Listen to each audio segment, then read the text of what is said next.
Halo guys, David sini dan iQOO Neo 10, HP yang lumayan jadi kejutan ya. Buat pertama kalinya, iQOO Indonesia ngebawa HP super kenceng buat kelas mid-range. HP yang mesinnya serba ngebut demi dapetin FPS tinggi. Fokus di performa, nikmat buat gaming. Harga iQOO Neo 10 ini mulai dari 5 jutaan, tapi dia udah pakai chipset Snapdragon 8S Gen 4. Antutunya sekitar 1,9 sampai 2 juta poin. Ini mirip kayak Snapdragon 8 Gen 3, chip flagship tahun lalu. Ibarat kata nih bang, iQOO Neo 10 ini pakai mesin yang mirip kayak HP belasan juta, 20 juta di tahun 2024. Tapi dijual di 5 jutaan doang. RAM-nya juga pakai yang kenceng, LPDDR5X Ultra, terus tipe storage juga terngebut, UFS 4.1. HP yang gak nanggung soal mesin. Malah ada tambahan lagi, bonus supercomputing chip Q1 juga, yang katanya bisa ngasih fitur ekstra biar gaming lebih gacor lagi. Chip ini juga dipakai di flagshipnya iQOO tahun lalu ya, iQOO 12. Jadi fix lah ya, harga mid-range rasanya kayak flagship.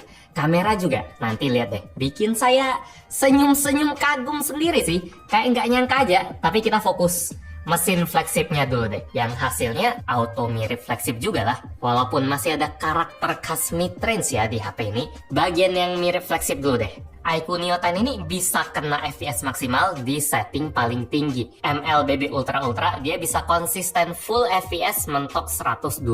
Udah makanan ringan. Ciki doang lah buat mesin sekenceng ini. Malah biar lebih greget, iQOO-nya bisa jalanin MLBB di 144 FPS. Ngelebihin settingan gamenya pakai supercomputing chip Q1 yang tadi biar setara kayak refresh rate layar HP-nya di 144 Hz. Kalau dibandingin pakai kamera slow motion gini, yang 144 Hz kayak emang sedikit lebih mulus ya. Cuma walaupun bagus, saya nggak terlalu ngerekomenin fitur 144 fps di MLBB. Alasan pertama, 120 fps versus 144 fps. Susah dibedain kalau pakai mata biasa. Faedahnya kurang berasa aja. Kedua, 144 fps-nya ini didapetin pakai sistem interpolasi yang nyelipin frame rekayasa. Dikira-kira oleh HP-nya, bukan data beneran dari gamenya. Kalau kita lihat trackingan FPS di sini, dia cuma 72-73 FPS doang ya. Frame aslinya cuma setengah doang dari 144. Sisanya itu interpolasi. Jadi otomatis respon input sentuhan jari kita yang cuma bisa diterima oleh frame asli game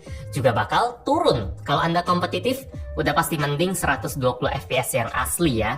Tapi beda cerita kalau kita main game yang non-kompetitif, yang lebih santai, kayak Genshin Impact. Fitur interpolasi ini boleh dicoba. Karena frame rate Genshin itu maksimal cuma mentok 60 fps ya. Bedanya jauh kalau diversusin sama 144 fps. Pakai mata biasa pun berasa kok, apalagi kamera slow motion. Sayangnya, kenikmatan interpolasi di Neo 10 ini nggak bisa kita nikmatin lama-lama ya. Saya udah coba di ruangan ber-AC, udah lumayan dingin. Tapi frame rate 144 Hz-nya itu cuma bisa jalan 5 menit aja. Habis itu ya dia balik ke frame rate asli lagi yang naik turun. Kenapa kayak gitu? Karena HP-nya mulai panas ya. Awal-awal aja HP-nya masih nyaman. Mau interpolasi ayo, mau frame rate asli 60 fps juga ayo. Bisa. Tapi pas sudah main 10 menitan ke atas, frame rate-nya itu turun ke kisaran 45 fps. Performa HP-nya ditahan. Karena panasnya tadi ya,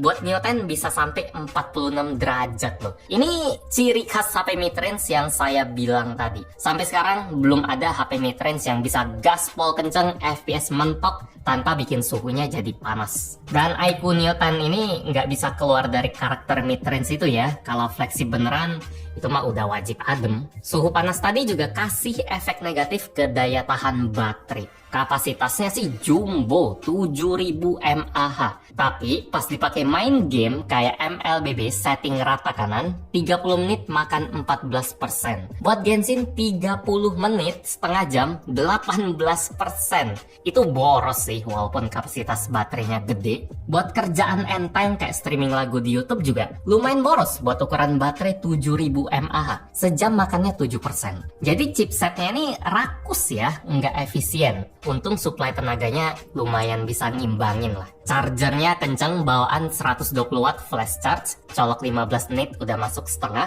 colok 33 menit udah full speed. Ya, jadi debutnya Snapdragon 8S Gen 4 lewat iQOO Neo 10 di Indonesia, vibes-nya liar sekali ya. Semoga berasa dari data-data temperatur, AnTuTu, baterai. Tenaganya gede tapi butuh supply asupan yang gede juga. Mirip Snapdragon 8 Gen 3 sih. Lumayan cocok kalau dia dipakai di iQOO yang emang dibikin buat orang yang mentingin angka, mentingin spek, yang penting kenceng. Ini sesuatu yang orang awam masih belum terlalu peduli ya, belum terlalu ngeh. Brand iQOO aja masih asing. Paling gampangnya iQOO ini saya kenalinnya HP Vivo yang fokus kenceng-kencengan. Kalau itu orang mungkin lebih paham ya. Soalnya service centernya sama, chargernya juga sama, masih tulisan Vivo. Vivo lebih all-rounder, iQOO soal angka kenceng. Buat displaynya juga serba pamer angka, semua serba tinggi, ukuran 6,78 inci, panel AMOLED resolusi 1,5K, refresh rate 144 Hz, brightness di outdoor bisa 2000 nits, itu mewah. Sementara buat peaknya bisa sampai 5500 nits kalau muter konten HDR. Desainnya sendiri juga rasa flagship iQOO sekali ya. Modul kameranya bentuk kotak membulet gini, squircle. Tapi konsep warnanya emang dibedain. Yang ini dia lebih berani pakai warna yang lebih ceria ya, orange sama ada motif smoky gitu. Ada juga varian black kalau mau lebih kalem, atau bisa pilih varian orange terus kalau mau lagi black-blackan tinggal pakein casing bawaan. Orange juga dapat yang black. Frame-nya sendiri belum pakai metal ya, masih polikarbonat. Buat portnya di tombol volume, tombol power, atas ada speaker, mikrofon, kalau kiri polosan aja. Dan di bawah ada SIM tray yang nggak bisa di-expand pakai microSD. Mikrofon, port USB-C, dan speaker lagi yang suaranya kencang tapi agak sedikit cempreng. Oh ya, di dalam frame kameranya ini juga ada IR Blaster ya. Jadi dari fitur udah lumayan lengkap. NFC multifunction ada, Zero hardware wajib, bypass charging ada, mesin getar enak ada. Kecuali soal rating tahan airnya. iQOO Neo 10 masih IP65 aja, belum aman kalau kecemplung air. Jangan. Batasnya itu dikena air hujan atau kesiram air selang taman, kalau itu masih nggak masalah. Terus soal kameranya, saya kirain iQOO Neo 10 ini bakal bapuk ya.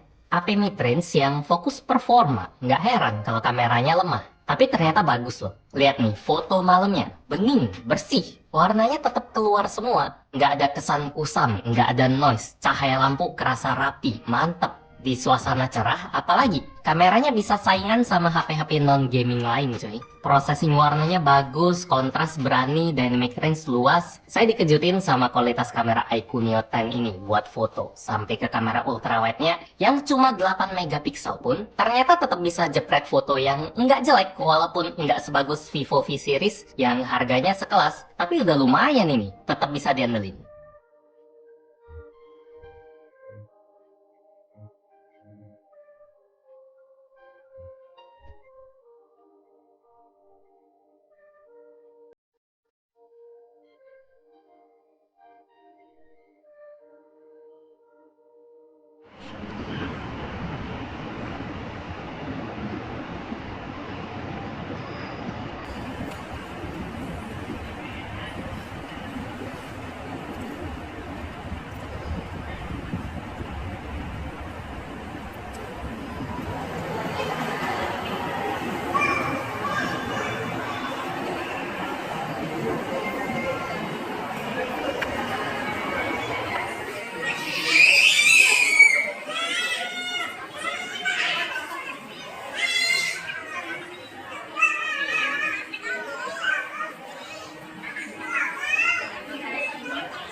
Cek buat perekaman kamera depan iQOO Neo 10 bisa sampai resolusi 4K 60 fps, settingan yang mantep buat HP yang jatuhnya masih mid range ya.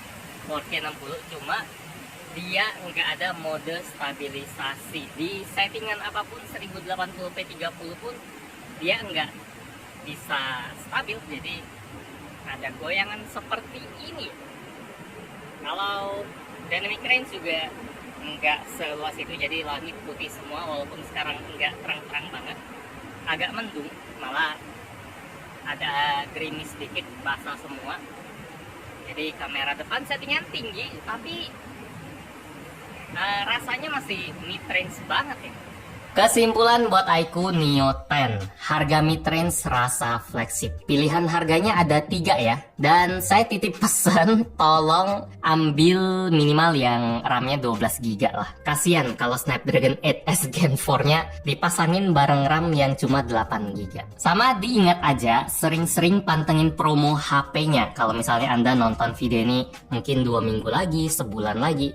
Soalnya di minggu pertama HP ini, ada promo cashback 400.000. Kalau kelewat ya mungkin kedepannya bisa dimunculin iQOO lagi ya, semoga ya. Tapi kalau enggak pun harga normalnya udah lumayan masuk kok. HP yang performanya serba kenceng dari mesin sampai ke layar, kamera yang ternyata bagus, nggak kalah sama HP all-rounder di kelasnya. Foto video bagus, baterainya gede, ada charging yang kenceng juga. Cuma harus perhatiin banget soal nafsu makan chipsetnya aja. Kalau disuruh kerja berat, baterai 7000 mAh-nya bakal disikat dalam waktu singkat. Itu sih minus paling berasa dari HP ini. Demikian review gadgetin buat iQOO Neo 10. Like kalau anda suka dengan video ini, dislike kalau nggak suka. Kita ketemu lagi di video selanjutnya. Yo, Snapdragon flagship. Ada yang ganas, ada yang ganas tapi hemat juga.